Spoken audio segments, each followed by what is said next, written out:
औसा मतदारसंघामध्ये कोणत्या नेतृत्वाची चर्चा आहे जी की जिंकून येईल असं तुम्हाला वाटतंय?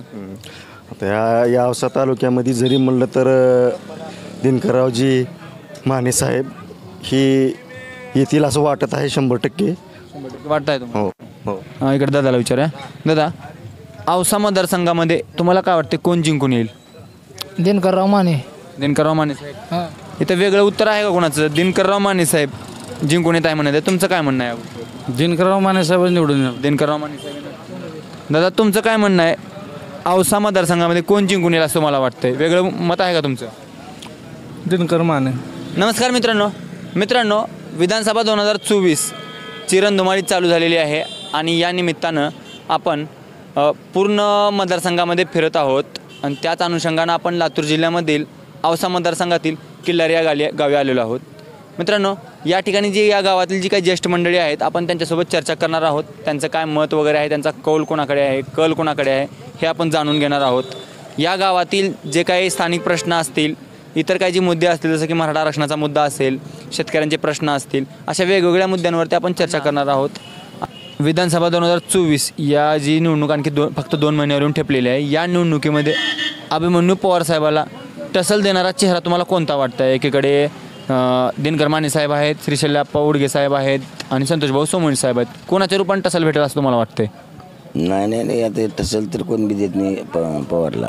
अभिमन्यू पवार साहेबांना टसल कोणी देऊ शकत नाही? देत नाही कोण बी देत. का बरं टसल देऊ शकत नाही? कारण देत नाहीत. काही जण म्हणते तर ती काय हे केले ती गेले, पण ते काय खोटं आहे सगळं. ती विकास कामं कशी झालेत? चांगले झालेत. विकास कामं चांगले झाले. शेतरस्ते वगैरे असं त्यांची ओळख आहे. शेतरस्ते झालेत का? चांगले झाले. तर इतर गावामध्ये रस्ते म्हणा, लाईट वगैरे, पाणी वगैरे ह्याचे प्रश्न सुटलेत का? आता ते आमच्या गावात तर केले बघा. कोणतं गाव आहे? जोगन चिंचोली गावामध्ये झालेत सगळे. मराठा आरक्षण जो मुद्दा आहे, या मुद्द्याकडे बैठला असताना तुम्हाला काय वाटतंय? महायुतीचे सरकार जे आहे, भाजपा सरकार, अभिमन्यू पवार साहेबांचं सरकार न्याय देईल वाटते का तुम्हाला? न्याय द्यावं लागते. होते देणार? द्यावं लागते. देत नाही गेले की नाही, न्याय भेटत नाही. काय ओबीसी प्रवर्गातून जी मागणी आहे मराठा समाजाची, मागणी योग्य आहे का? मराठा समाज योग्यच मागणी हो. योग्यच आहे. मराठ्याला आरक्षण का भेटावं अण्णा? आता मराठीचं सगळ्याला मिळालं, आम्हाला मराठीलाच नाही, आरक्षणाचं नाही. सगळ्याला भेटले, मराठाच का बरं वेगळा? दोघा तिघाला नाही. अण्णा, मराठ्याला आरक्षण कोणतं सरकार देईल? भाजपा सरकार देईल का काँग्रेस सरकार देईल? काँग्रेस देते हो. काँग्रेस देते. काँग्रेस देतच ना. हां. या निवडणुकीमध्ये आपल्या इथं अभिमन्यू पवार साहेबाला टसल देणारा चेहरा कोणता वाटतो? अभिमन्यू पवार येत नाही किल्लारीत. येत नाही? काहीच केलं नाही आमच्यात. काहीच केलेलं नाही. अहो, त्यानं काय केलं? पाण्याची व्यवस्था म्हणून पैसे हांडून फुटके पाईपलाईन करून पाणी नाही आणि किल्लारला विकत पाणी घेऊन आला. विकत पाणी चालू आहे. खरं बोलला. तोंड बघून पैसे देऊन निवडून येतात. काय की येत नाहीत. आणि रस्ता नाही ना, लाईट नाही. सरकारची लाईट आहे. शेत रस्त्याचा जनक म्हणतात त्यांना. शेत रस्ते भरपूर झाले म्हणतात. झालेत का रस्ते? का झाले? का केलाय? कुणाचं किल्लारीचं का केलाय? शेत रस्ते काहीच रस्ते गेले. चला जाऊ तू समजा किल्लारीत फिरवून इमानदारीनं. कशाचा अभिमन्यू पवार? जाम हाणून, गबाळा हाणून, गोरगरिबाचे तोंड मारून साहेब. हा का कोण आमचं घर काढणार आहे? नाही. बरोबर आहे. मला सांगा, अभिमन्यू पवार साहेबाच्या विरोधामध्ये तुम्हाला चांगला चेहरा कोणता वाटतंय? श्रीशैल्यदादा उडगे साहेब आहेत, दिनकर माने साहेब आहेत, संतोषभाऊ सोमवंशी साहेब आहेत. कोणता चेहरा वाटतंय? अहो, केरा आता सध्या तुम्हाला सांगतो, केले तर त्या उडग्याचेच करते रे. उडगे साहेब खरं बोललो. औषधाची तात्या त्यांच्या रूपानं उडग्यानं ह्यानं का केलाय तुमच्या दिनकर मान्यात? काय केलं? दिनकर मानेचा बी काळ तुम्ही बघितला, बसवराज पाटलाचा बी काळ बघितला. त्याचाच बघितला. कोणतं चांगलं वाटलं तिघामध्ये? मला उडग्याच चांगला आहे. उडगे चांगला. आज का मुलं म्हणतात? हां, कसं सांग, कशामुळं? ह्याचं का सांगला? किल्लारीचं का केले ह्यानं? तर का केला? आपल्या मुरुमच्या आमदारनं बसवराज पाटलांतर काय केला? फक्त कारखाना चालवला. का केला गावाचं एकाच? कारखान्याचं कसं आहे सध्या? जो कारखाना चालू आहे तो व्यवस्थित चालू आहे का? काहीच चालू नाही. आता तर बंद आहे. हां, आता सध्या नाही. पुढे बी चालत नाही. अजाबात बघायचं. येड्या चांगलं होतं का? बायलर पाडून बांधला ह्या अभिमन्यू पवारानं. हीच असं राहते. पुण्या डिवगीचं वालचंदर नगरनं बांधलेलं होतं 3 किलारीचं साखर कारखाना काढायचा पाचा आमचा आम्ही तयार केलेला आहे. का ठेवलंय नाही का? पारवर पाट झाले मला किलारीचं.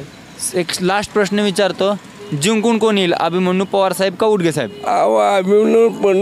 अभिमन्यू येत नाही हो. येत नाही. हा तुम्हाला आला तर औषधाचाच येतोय. औषध बघा तुम्ही चालन देऊन. हो चालते. अरे ठीक खरं बोलायला. हो बरोबर बोला. हा माझं कोण काय घर काढणार नाही, नाही नाही. गावातला वितलाच आहो. हा खरं बोलाय काय. मित्रांनो, तुमची पण काय राय आहे कमेंटमध्ये तुम्ही लिहू शकताय. दादा, विधानसभा 2024 अगदी 2 महिन्यावरून ठेपलेली आहे आणि या निवडणुकीमध्ये आपल्या इथं निवडणुकीमध्ये कोणत्या 2 चेहऱ्यामध्ये चांगली टसल होईल असं तुम्हाला वाटतंय? काँग्रेसमध्ये श्रीशैलदादा उडगे यांच्यासोबत चांगली टसल होईल त्यांची.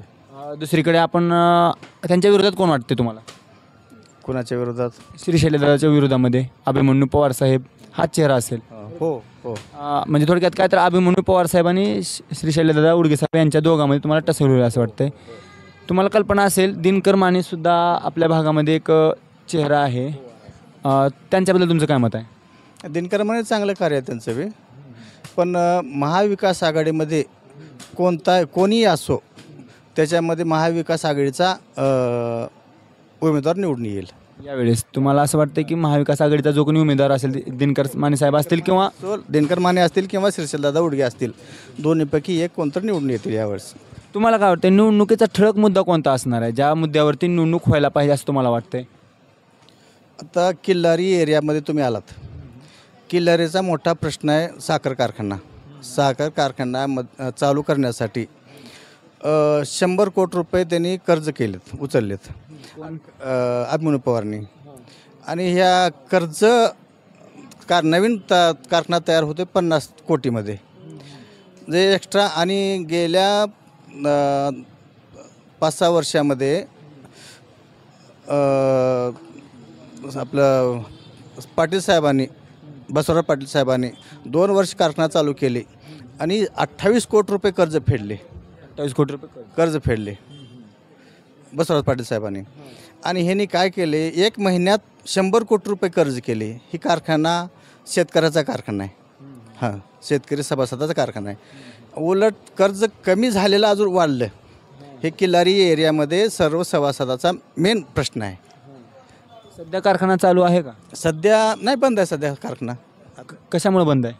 चालू होईल ना आता, ते कर्ज घेतले त्याने त्याच्यामुळे ते चालू करतील, काय सांगता येत नाही त्यांचं. ओके, म्हणजे कारखाना चालू आहे पण कारखान्यावरती कर्ज भरपूर प्रमाणात वाढलेलं आहे. वाढले. हो हो.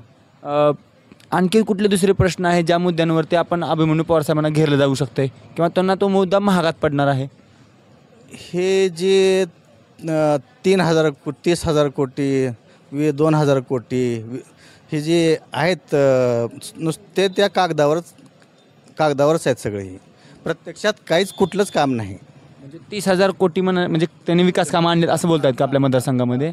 हां, ते मुद्दे फक्त कागदावरतीच आहेत, कागदावर आहेत. विकास आपल्या मतदारसंघामध्ये कुठे झालेला आहे? काही नाही. तर किल्लारीचं म्हणलं 4 महिन्याला 6 महिन्याला एकदा पाणी येते. मूलभूत सुविधा किल्लारीमध्ये पाणी, लाईट आणि रस्ता. लाईट तर आहे, पण रस्ता 80 किलोमीटरचा रस्ता आहे किल्लारीमध्ये. तुम्ही आता चालत जावा, नीट चाला येत नाही. हां, त्याच्यामुळं किल्लारीचा प्रश्न गंभीर आहे. म्हणजे किल्लारीतून मग सरळ पूर्ण कोल जे आहे ती अभिमन्यू पवार नाही जात, अभिमन्यू पवार साहेबांच्या विरोधात जात आहे. विरोधात जाईल. हां, भाई तुमचं काय मत आहे भैया या मुद्द्यावरती की अभिमन्यू पवार साहेब या निवडणुकीमध्ये त्यांना कसं असणार आहे? त्यांचं त्यांना अवघड जाणार आहे यावर. अवघड जाणार आहे. कोणत्या मुद्द्यामुळे? मराठा आरक्षण असेल, भाजपच्या देवेंद्र फडणवीस यांचा विरोध मराठा आरक्षणाला त्याचा जाईल. पुन्हा यांची जी कामं आहेत फक्त ती कागदावरतीच आहेत. 2,000 कोटी आणलो, 3,000 कोटी आणलो, हे फक्त कागदावरच आहेत. लोक तेवढी काय दूधकुळी नाही. लोकाला जनतेला माहिती आहे कोण काम करते, का करते. त्याच्यामुळे त्यांना निवडणूक अवघडच जाणार. त्यांच्याबद्दल असं ऐकून आहे मी की शिवरस्ते हे त्यांनी पूर्ण औसा मतदारसंघामध्ये सगळीकडे गावोगाव खेडोपाडी पोहोचवलेले आहेत, शेताच्या बांधापर्यंत ते पोहोचलेले आहेत. हे असत्य आहे काही? शिवरस्ते कुठली केले ते त्यांनी सांगावं म्हणा आमदार अभिमन्यू पवारांनी. आणि त्या रस्त्याची हालत का आहे सध्या, अवस्था का झाली आहे, त्यांनी स्वतः सांगावं. जनतेला माहिती आहे, तुम्ही आता बघताय ते जेवढे जाऊन जर रस्ते बघितलो तुम्ही तर तुमच्याही लक्षात येईल रस्ते कोण्या पद्धतीमध्ये झालेले आहेत. म्हणजे एकीकडे रस्ते झालेले आहेत, थोडेफार झालेले बोगस आहेत सगळे, आणि सगळे भोगस रस्ते. सगळे बोगस आहेत, फक्त कागदावर आहेत. निधी घेण्याचा कार्यक्रम चालू आहे, दुसरा काही नाही. आणि यावेळेस आमदार अभिमन्यू पवार हे पडणार आहेत. तुम्ही आत्ता बोलला की मराठा आरक्षण जे आहे, एकीकडे बोलला की मराठा आरक्षणावरती अभिमन्यू पवार साहेबाला घेरलं जाणार आहे. तुम्हाला काय वाटते, महाविकास आघाडीचं सरकार मराठ्यांना आरक्षण मिळवून देईल का? आणि सकारात्मक तरी विचार केला जाईल असं वाटतंय. यांच्यासारखं विरोध तर करणार नाही. अण्णा, या निवडणुकीमध्ये शेतकऱ्याचा कोणता मुद्दा असणार आहे? शेतकऱ्याच्या काय समस्या तुम्ही घेऊन सरकारपुढे जाणार आहात? शेतकऱ्याकडे एकतर हमीभाव नाही. शेतकऱ्याची एवढी म्हणजे मजुराचा समस्या एवढी भेडसावते की राशन हे ते लोकाला वाटप, त्याच्यामुळं मजूर मिळायला तयार नाहीत. आज परिस्थिती आहे 20,000 रुपये आम्हाला बॅगला खर्च येतो आहे. तर आज आम्हाला 20,000 रुपये खर्च येऊन आमची सोयाबीन निघते 8 क्विंटल 7 क्विंटल. तर सरासरी भाव जर धरला तर 27-28,000 रुपये येते. पुढली रबीची पेरणी करायचं म्हणलं तर आज घरातून पदरमुळं घालावं लागतं. त्याच्यामुळं आम्हाला अशी समस्या आहे की हा अभिमन्यू पवार म्हणजे भाजपच्या सरकारविरुद्धच आमचा विरोध आहे. भाजपच्या सरकारविरोधात तुम्हाला काय वाटते, महाविकास आघाडीचे जे सरकार आहे ते शेतकऱ्याला भावाच्या बाबतीमध्ये, हमी भावाच्या बाबतीमध्ये न्याय देऊ शकेल का?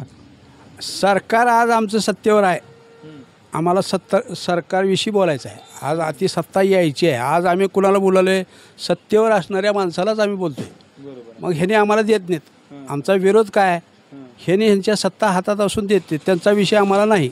तात्पुरता विचार केला तर आम्हाला त्याविषयी आज म्हणजे ह्यांच्याविषयी नाराजी आहे. म्हणजे थोडक्यात हे सरकार तुम्हाला शेतकऱ्याच्या हिताचं सरकार वाटते का? नाही. कशा पद्धतीनं शेतकरी तुम्ही त्याला उत्तर द्याल? तुम्ही कशा प्रकारनं म्हणजे म्हणजे येणाऱ्या निवडणुकीमध्ये तुम्ही कशा पद्धतीने उत्तर द्याल त्यांना? कोणत्या चेहऱ्याला निवडून द्याल? आम्ही आघाडी सरकारलाच देणार निवडून. कोणता चेहरा पाहता आघाडीमध्ये? कोणीही असो, आघाडीमध्ये श्रीशैल्य असतील किंवा आमदार दिनकर माने असतील, आम्ही या दोघांपैकी कोणाला बी आघाडीला मतदान करणार. ठीक आहे, चालते. दादा, या निवडणुकीमध्ये तुम्हाला काय वाटते, कोणता मुद्दा हा असणार आहे की जो की या सरकारला जड जाणार आहे अभिमन्यू पवार साहेबांना? म्हणजे भाववाढीचा एक मुद्दा आहे. दुसरी गोष्ट, शेतमालाला योग्य भाव नाही. त्यानंतर मराठा आरक्षणाचा विषय आहे. त्यानंतर टॅक्सवाढीचा पण विषय आहे. या 4 मुद्द्यामुळं हे होणार. आणि सगळ्यात मोठा विषय म्हणलं तर या मतदारसंघातला तालुक्याचा विषय महत्त्वाचा आहे. किल्लारी स्थानिक विकास कामं कसे आहेत? स्थानिक कामं बघायला गेलं तर फक्त कागदावर दिसले जात आहेत. कारण की प्रमुख प्रश्न सोडवण्याचा प्रयत्न केलेला गेलेला नाही. म्हणजे तळागाळापर्यंतचा प्रश्न सुटला नाही. वरवर मोठे मोठे प्रश्न सोडवण्याचा प्रयत्न दिसत आहे सगळ्यांना. पण जी कळीचा मुद्दा आहे, बारीक सारीक प्रश्न जे आहेत तळागाळातले स्थानिक लेवलचे, ते प्रश्न अजूनपर्यंत सुटले नाहीत. मागील 10 वर्षाच्या अगोदर दिनकर माने साहेबांचा काळ होता आणि आता सध्या आपण आमदार साहेबांचा काळ बघतो. तुम्हाला म्हणजे तुलना जर केलं तुलनात्मकरित्या, कोणता काळ चांगला वाटतोय? माहीत असेल कदाचित. बसवराज पाटलांचा काळ चांगला होता, सगळ्यात महत्त्वाची गोष्ट. दुसरी गोष्ट, दिनकर माने साहेबांचा 10 वर्षाचा काल बघायला गेलं तर तो पण चांगला होता. पण ह्या 10 वर्षामध्ये त्यांचं जरा संपर्क कमी झालेला आहे. त्यामुळे त्यांनी येणे शक्य नाही तेवढं. महाविकास आघाडीचा चेहरा म्हणून बघायला गेलं तर शक्यता जास्त आहे, त्यांची पण येण्याची शक्यता जास्त आहे. आणि थोडक्यात काय तर तुम्हाला वाटते का यावेळेस दिनकर माने साहेब जर अभिमन्यू पवार साहेबांच्या विरोधात थांबले तर टसल होईल का? नाही होणार. कोण टसल देईल तुम्हाला असं वाटते? श्रीशैल उडगे साहेब यांच्या रूपानं टसल भेटेल, जिंकून येतील. हो, येणार. एक लोकसभेच्या निवडणुकीमध्ये मराठा आरक्षण या मुद्द्यानं महायुतीच्या सरकारला एकदम जबरदस्त फटका बसला होता आणि त्यामुळे त्यांना मताच्या रूपामध्ये त्यांना किंवा त्यांचे जे खासदार होते ते निवडून कमी आलेले आहेत. तुम्हाला काय वाटतं, या निवडणुकीमध्ये तो मुद्दा काम करेल का?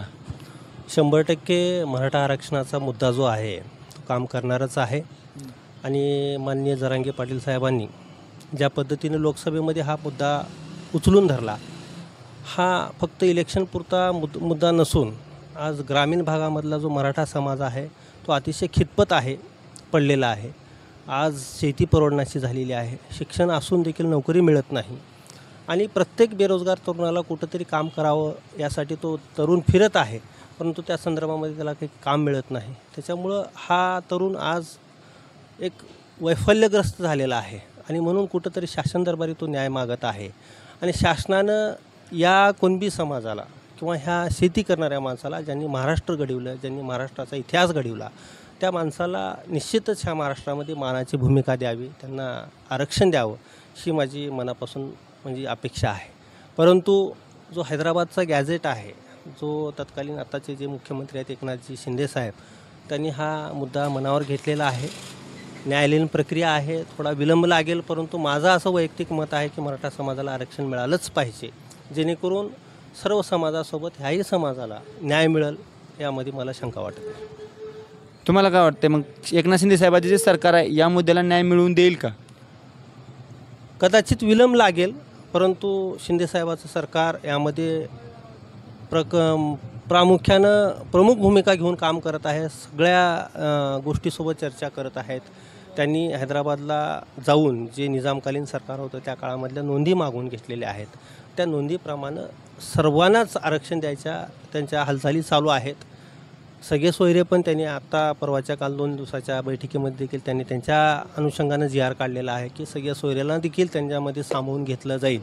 परंतु माझी एक स्वतःची अशी भूमिका आहे की जो मराठा समाज आहे, जो मातीशी जोडलेला आहे, जो शेती करतो, शेतीशिवाय आमच्या समाजाचं भागतच नाही, म्हणून मी सरसकट मराठा समाजालाच आरक्षण द्यावं असं मी माझी वैयक्तिक मागणी करतो. विरोधकांचं म्हणणं असं आहे की मराठा मुद्दा जो आहे या मुद्द्याला सरकार टॅकल करू शकत नाही, आरक्षण देऊ शकत नाही आणि याला टॅकल करण्यासाठी त्यांनी लाडकी बहीण ही योजना आणलेली आहे.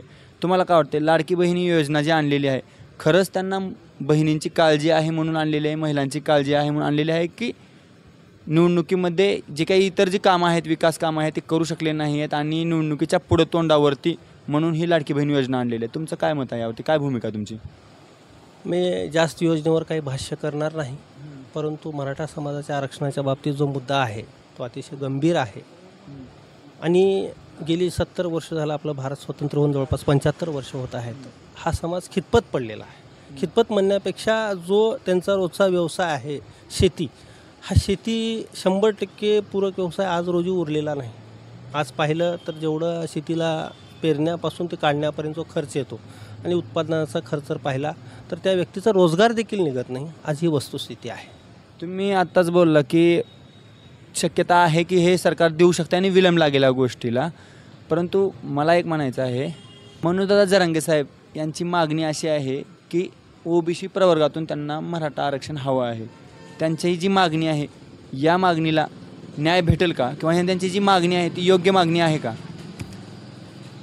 दादांची मागणी रास्त आहे आणि एक सामान्य नागरिक या नात्यानं मला न्यायालयीन खचखळगे कळत नाहीत. ओबीसी प्रवर्गामधून जर दिलं तर ओबीसी प्रवर्ग नाराज होणार आणि डॉक्टर बाबासाहेब आंबेडकर यांनी घालून दिलेल्या ज्या काही घटनाच्या किंवा आरक्षणाच्या ज्या काही मर्यादा आहेत त्या अधीन राहून कुठल्याही समाजावर अन्याय होणार नाही याची काळजी घेऊन निश्चितच हे सरकार मराठ्यांना देखील आरक्षणामध्ये सामावून घेईल अशी माझी अपेक्षा आहे. जरांगे साहेबांचं म्हणणं असं आहे की जे ओबीसी वर्गाला जे आरक्षण भेटत आहे ते मराठ्यांच्या हिस्साचं होतं, जे की 1994ला मंडल आयोगाच्या वेळेस फक्त आणि फक्त मराठा समाजाला डावलून ते इतर वर्गाला किंवा इतर समाजाला त्यांनी आरक्षण दिलेलं आहे. त्यावेळी शरद पवार साहेब मुख्यमंत्री होते, त्यांच्याच आधिपत्याखाली किंवा त्यांच्याच नेतृत्वाखाली मराठ्यांना आरक्षण डावललेलं आहे. मग आम्ही जी मागणी करत आहोत, म्हणजे थोडक्यात काय दादा जरांगे साहेब जी मागणी करत आहेत ती मागणी रास्त आहे आणि आम्हाला आमचं आरक्षण भेटलं पाहिजे असं त्यांचं म्हणणं आहे. मग यावरती भारतीय जनता पार्टी किंवा महायुती सरकारची काय भूमिका असायला पाहिजे किंवा काय भूमिका आहे? ओबीसी प्रवर्गामधून आत्तापर्यंत 34% माझ्या माहितीनुसार आरक्षण देण्यात आलेलं आहे आणि वस्तुस्थिती पाहिलं तर गॅजेटनुसार त्यांना कमी प्रमाणात आरक्षण होतं, परंतु त्यावेळेसच्या तत्कालीन मुख्यमंत्री वसंतदादा पाटील ज्यांनी सरसकट मराठा समाजाला कुणबी प्रमाणपत्र देण्याचा प्रयत्न केला होता, परंतु मराठा समाज त्याबद्दल त्यावेळेस फारसा गंभीर नव्हता. परंतु आज 30-40 वर्षाच्या नंतर आज दहाकता एवढी पसरलेली आहे की प्रत्येकालाच आपल्या अस्तित्व टिकवण्यासाठी कुठं ना कुठं तरी शासन दरबारी हाक द्यावा असं वाटतंय. आणि म्हणून आज जो 34% किंवा 36% जो ओबीसी प्रवर्ग आहे त्याच्यामध्ये मराठा समाजाला निश्चितच सामावून घेतलं पाहिजे, यामध्ये शंका नाही. एक लास्ट प्रश्न विचारतो. आपल्या या औसा मतदारसंघामध्ये जिंकून येणारा चेहरा तुम्हाला कोण वाटतं? एकीकडे अभिमन्यू पवार साहेब आहेत, दुसरीकडे आपण महाविकास आघाडीमध्ये दिनकर माने साहेब असतील किंवा श्री शैलदादा उडगे साहेब असतील. या तिघांमध्ये कोणता चेहरा जिंकून येईल असं वाटतं किंवा जनतेचा कौल कोणाकडे आहे असं वाटतं तुम्हाला? महाविकास आघाडी आणि महायुती असे दोन चेहरे लोकांसमोर आहेत. वस्तुस्थिती पाहिलं तर कुठली महाविकास आघाडी समजायची आणि कुठली महायुती समजायचं हा एक फार मोठा संभ्रम आहे. काल अजितदादा पवार भाजपसोबत जुळतात, बाळासाहेब ठाकरेंच्या विचाराशी निगडीत असलेले एकनाथदादा शिंदे हे देखील भाजपसोबत जुळतात. त्यांच्यातला काही गट बाजूला पडतो आणि सर्वसामान्य मतदार जो आहे हा विकासाशी जरी निगडीत असला तरी कुठल्या तरी विचारानं बांधील आहे आणि म्हणून कुणाच्या विचारासोबत जायचं हा सर्वसामान्यांच्या मनामध्ये एक प्रश्न आहे. राहिला प्रश्न औसा तालुक्याच्या प्रतिनिधित्वाचा, तर प्रत्येकाचा कार्यकाल चांगला राहिलेला आहे. फारसं श्रीशैल्यदादा उडगे यांच्या कार्याची झलक आम्ही औसाकरांनी पाहिलेली नाही, परंतु गेल्या 5 वर्षामध्ये अभिमन्यू पवार साहेबांनी ज्या पद्धतीनं काम केलेलं आहे, एक शेतरस्त्याचे जनक म्हणून त्यांना तालुका ओळखतो आणि क्रियाशील व्यक्तिमत्व आहे आणि निश्चितच एक मराठा समाजातील प्रवर्गातील व्यक्ती असल्यामुळं आणि सरकारच्या बाजूनं असल्यामुळं त्यांच्या बोलण्याला, त्यांच्या कार्याला थोडी बहुत मर्यादा आहे, परंतु निश्चितच त्यांनी मराठ्यांना पण न्याय देतील आणि तालुक्याला पण न्याय देतील आणि म्हणून मला असं वाटतं की या तालुक्यामध्ये माननीय अभिमन्यू पवार साहेब हेच योग्य आमदारकीसाठी योग्य उमेदवार असतील असं मला वाटतं. चालते मित्रांनो, ठीक आहे. म्हणतो तुमचं या गोष्टीवरती काय म्हणणं आहे कमेंटमध्ये लिहायचं. माझं प्रेक्षकांना किंवा जे बघत आहेत त्यांना माझं म्हणणं आहे की औसा मतदारसंघामध्ये आपला चेहरा कोण असेल किंवा जिंकून येणारा चेहरा कोण असेल. तुमचे काही मुद्दे असतील, तुमचे काही प्रश्न असतील तर तुम्ही कमेंटमध्ये लिहून आम्हाला पाठवा. त्या मुद्द्यांवरती आपण चर्चा करूया आणि ते जनतेमध्ये, जनता जनार्दनामध्ये ते मुद्दे घेऊन जाऊया. एकीकडे श्री शैलदादा उडगे साहेब आहेत, दिनकर माने साहेब आहेत, संतोषदादा सोमवंशी साहेब आहेत. तुम्हाला कोण वाटते या तिघांमध्ये अभिमन्यू साहेब पवार साहेबांना टसल कोण दिल वाटते? टसल देण्यासारखं फक्त श्रीशैलप्पा उडगे आहेत त्याच्यात आता ह्या तिघापैकी. आणि एक महत्त्वाचं सांगतो, अभिमन्यू पवारनं जी कामं केली आमच्या इथं 2.5 वर्षाच्या काय काळात, त्यांनी जे म्हणले काही, आम्ही 80 रस्ते केलो, फलाना केलो, सगळ्या अर्धवट कामं राहिलेले तुम्हाला सांगतो. आता आमचा सास्तूर रस्ता आणि पालखीचा रस्ता, डांबर रोडवरून पालखी जाणारे असे 3 वर्षापासून म्हणते त्यांनी, परंतु गेली का पालखी? डांबर रोड सोडून त्याच्यावर साधं खडक पडलेलं, मुरुम पडलेलं नाही. मग असं कसं हो एवढं असं लबाडीपणा? विकास कामाला सुरुवात झालेली आहे पण शेवट निघाला नाही, बरोबर? सगळे अधुरे काम आहेत, मी स्पष्ट सांगतो. कुठलेही कामाचा असो, कदाचित बजेट कमी पडला असेल ते मला माहीत नाही. बाकीचं काय ते तुम्ही काम केलं का नाही मला ते म्हणायचं. तुम्ही आम्ही 3 वेळेला स्वतः समक्ष बोललो की बाबा निदान मुरुम तर टाकून द्या आमच्या रस्त्याला. आज शेतकऱ्याची अडचण, आज राशी थांबलेत आमच्या शिवारातल्या पूर्ण. ह्याच्या कोणाची जिम्मेदारी? तुम्हाला अपेक्षा आहे का पुढील जे येणारं सरकार असेल ते करेल? बाकीचं काय माहिती आहे का, ह्या वेळेला तुम्ही काही जर म्हणलो निगेटिव्ह राहते बघा आमदारला. मी सांगला होतो मला कोण जिंकून येईल मग यावेळेस? ते पुढलं मी कशाला सांगू कोण येईल काय नाही, पण ह्या वेळेला त्यांच्याकडे तेवढी ही राहणार नाही. ठीक आहे, चालते. अण्णा मग यावेळेस कमळ फुलेल का नाही? ह्या वेळेला काय कमळ फुलाची शाश्वती नाही. हात पंजा दिसणार ते मी पुढचं मी बोलू शकत नाही म्हणून सांगितलं तुम्हाला मी कोणाचं काय ते. चालतं, ठीक आहे. महाविकास आघाडीचा चेहरा येईल का कोणता, जो जिंकून येईल का? आपल्या भागात आता जनतेवर अवलंबून आहे की येईल म्हणून असं एकदम कसं. तुमचं काय वाटतं, तुम्हाला काय वाटतं? आपुलकीचा, जवळचा किंवा विकास कामाला बघणारा, विकास कामं जनतेची लक्षात घेऊन एक थोडक्यात करणारा. एक सांगू तुम्हाला, तसं जर भेटलं, मी मल्लेनाथ महाराजांनी दिवशी गुरुजीपासून बघत आलेलं इलेक्शन, ही सगळ्या थापा देणारे सगळे कुठलाही आमदार येऊ, कोणी येऊ. ह्याच्या अगोदर बसवराज पाटील होते इथं, आमचा ते चंद्रशेखरचा रोड करून देतो म्हणून त्यांनी 3 वेळा शब्द दिले. ते शेवटच्या ज्या गेल्या इलेक्शनला धरमसिंगच्या मुलाला आणि त्यांच्या मुलाला माझ्याकडे पाठवले. तर मी म्हणलो होतं देत नाही, सहकार्य करत नाही म्हणलो. आपण स्पष्टपणे तोंडावर बोलणारा माणूस आहोत, कोणी असो. अभिमन्यू पवार साहेबांना शेतरस्त्याचा जनक म्हणून ओळखलं जातं किंवा म्हटलं जाते, आपल्याच औसा मतदारसंघामध्ये बोललं जात आहे या मुद्द्यावरती तुमची काय भूमिका आहे? मला असं म्हणायचं आहे, गेल्या 2.5 वर्षात पंचायत समिती ही काँग्रेसची होती. काँग्रेसचं बजेट पालकमंत्री अमित भैया होते आणि ही बी जे पीचे अभिमन्यू पवार हे 2 लाख रुपये इकडं ह्याला द्यायचे आणि टोटल बजेट पंचायत समितीचं. मग ही पंचायत समितीचं बजेट घेऊन क्षेत्ररस्त्यांचे जनक म्हणायचे. म्हणजे बजेट कुठलं? पंचायत समितीचं. ही काँग्रेसचं बजेट पंचायत समिती, काँग्रेस पंचायत समिती होती. त्यात इकडले पैसे इकडे वापरायचे आणि स्वतः म्हणायचं, स्वतः नारळ फोडत चालले तिथं. आम्ही केलो, मी काम केलं म्हणून. तुम्ही जो आरोप करायला लागला याचं म्हणजे तुम्ही जे याच्यावरती काय म्हणजे तुमची सत्यता कशामुळे वाटली तुम्हाला? हे असं आहे कसं वाटलं तुम्हाला? नाही, पण आम्ही स्वतः तिथं होतो की पंचायत समिती, माझी मिसेस पंचायत मेंबर होती. त्याच्यामुळे मी जाऊन येऊन मला माहिती होतं, सोबत जाण्यामुळं येण्यामुळं, त्यामुळे मला माहीत झालं.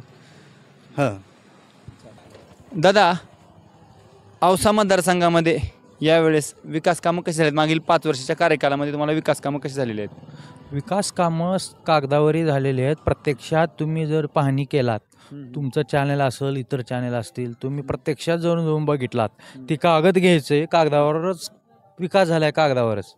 सर्वसामान्य माणसाचा विकास नाही, गावाचा कुण्या विकास नाही. आणि अनेक दिवसापासून एवढे आतापर्यंतचे प्रतिनिधी येऊन गेले, त्यांनी काय लोकांच्या काय भावना समजून घेतल्या नाहीत. नुसतं लादण्याचा प्रयत्न केला. अहो, आमदार निधी 5 कोटी असती. किती? 5 कोटी असती. 5 कोटीमध्ये का तुम्ही जनतेचं का केलं हे दाखवा जनतेला. त्यांनी ठरवणार आहे मतदान कुणाला करायचं कुणाला नाही. औसा मतदारसंघामध्ये अभिमन्यू पवार साहेबाच्या रूपानं शेतरस्ते झालेले आहेत असं म्हटलं जाते आणि त्यांना शेतरस्त्याचा जनक म्हणलं जाते. शेतरस्ते हा विषय आहे. तुम्ही प्रत्यक्षात यादी घ्यायचं शेतकऱ्याची, ज्या शेतकऱ्याची रस्ते झालेत, शेतरस्ते म्हणतात, त्या ठिकाणी तुम्ही जाऊन बघायचे रस्ते कुठे झालेत, कसे झालेत, असे आहेत का कसे आहेत. रस्ते तर माहीत आहेत ना, हा रस्ते असं होवं लागेल, बरोबर आहे ना, असे रस्ते होवं लागेल. हे असे रस्ते नाहीत शेतरस्ते. ही हो का इकडं बघा, ही रस्ते असे झालेले आहेत. जाणाऱ्या गाड्या लोडिंगच्या येत नाहीत, जात नाहीत, अडकत येत. आणि शेतकऱ्याला अनेक दिवसापासून अडचणी आहेत रस्त्याच्या. शेतरस्त्याबद्दल तुम्ही म्हटलं की झाले व्यवस्थित शेतरस्ते झाले नाहीत. या निवडणुकीमध्ये आणखी दुसरा कोणता मुद्दा असेल जेणेकरून तो अभिमन्यू पवार साहेबांना जाचक ठरणार आहे? त्याने अभ्यास केला पाहिजे. कोण काय येणार? अभिमन्यू पवार येतील, अजून इतर कोणी येईल. तुम्हाला काय वाटतं कोणता चेहरा असेल टसल देणार अभिमन्यू पवार साहेबाला? कुणी पण नाही, जनता ठरवणार आहे. म्हणजे कोणता देणार आहे, का देणार आहे, कोण थांबणार आहे, कोण नाही, ही जनता ठरवणार. एकीकडे अभिमन्यू पवार साहेब आहेत, दुसरीकडे दिनकर माने साहेब आहेत, श्रीशैलजा उडगे साहेब आहेत. तुम्हाला काय वाटतंय त्यांना टसल कोण देईल? ही तिन्ही बी देत नाहीत. नवीनच चेहरा द्यावा लागेल महाविकास आघाडीला किंवा शेतकरी संघटनेकडून किंवा जरांगे पाटील असतील, नवीनच चेहरा द्यावा लागेल. ही सगळे मॅनेज उमेदवार आहेत सगळे, म्हणलं तर बी काय बोलायला हरकत नाही. जरांगे साहेबांच्या तुम्ही मुद्द्यावरती आलेला आहात, मराठा आरक्षण या मुद्द्यावरती तुम्हाला काय वाटते कोणतं सरकार न्याय देणारं सरकार आहे? एकीकडे महाविकास आघाडी आहे, एकीकडे महायुती आहे. तुम्हाला कोणतं वाटते? मराठा आरक्षण जरांगे पाटलाच्या बाबतीत जर बोलायचं झालं, सगळे एका माळेची मणी आहेत. मी आतापर्यंतचा इतिहास बघत आलो आहे. पहिलं काँग्रेसचं बी सरकार होतं, नंतर भाजपचं बी सरकार आलं, पुन्हा ती 50 खोके एकदम ओकेवीचा विषय ठरला, मध्ये पळून न्यायचं गुवाहाटीला, अनेक असे मुद्दे झाले. त्याच्यामुळे ही जनता नाराज आहे, जनता समनात आहे. अशी मराठा आरक्षण कोण देऊ शकते? मग मराठा आरक्षण कोण आहे हे घ्यावं लागेल. त्याच्यासाठी जनहितायक ती एक निर्णय घ्यावा लागेल की सर्वपक्षीय बैठक नाही, जातीनिहायचं कार्यक्रम लावला पाहिजे. म्हणजे जात पडताळणी झाली पाहिजे. ज्याची जाती जशी आहे त्यानुसार आरक्षण दिलं पाहिजे. जातीनिहाय आरक्षण दिलं पाहिजे आणि एकमेकाचे भांडणे ही बंद होतात. जातीनिहाय केल्याशी ही भेटणार नाही. एकीकडे स्वर्गीय विलासराव देशमुख साहेबांनी म्हणले होते, जातीनिहाय जोपर्यंत करणार नाही हे असे प्रश्न तुम्हाला येणाऱ्या काळात उद्भवतील, असं सरळ त्याने म्हणले. आणि शेतकऱ्याचा विषय असा गंभीर आहे, शेतकऱ्याला भाव सोयाबीनला नाही. ऊसाच्या बाबतीत जर बोलायचं झालं, ऊसाच्या बाबतीत ऊस काढायला आला की 5,000 द्या, 7,000 द्या. ही परिस्थिती शेतकऱ्याला उभा द्यात. सोयाबीनला भाव नाही. सोयाबीन काढायचं म्हणलं तर 6,000 द्या, 5,000-5,500 द्या हे बोलतात. आणि एकूण खर्च जर बघायला गेलं तर 25,000 आहे शेतकऱ्याचा खर्च पेरल्यापासून काढण्यापर्यंत. का उरणार आहे शेतकऱ्याला? शेतकरी 2023-24चा पीक विमा आला नाही. पीक विमा आला नाही. आणि शेतकऱ्याला लाडली बहीण योजना हे जे लावतात ना, ही फक्त इलेक्शन पुरती चालू आहे. इलेक्शन पुरताच आहे, ह्यांना पुढे नाही. 15 लाख द्यायचं बोलले, 1500वर मिटवले. ठीक आहे, चालतंय. ठीक आहे मित्रांनो, इथं आणखी दुसरी ज्येष्ठ मंडळी आहेत, आपण त्यांचं पण म्हणणं ऐकून घेऊया.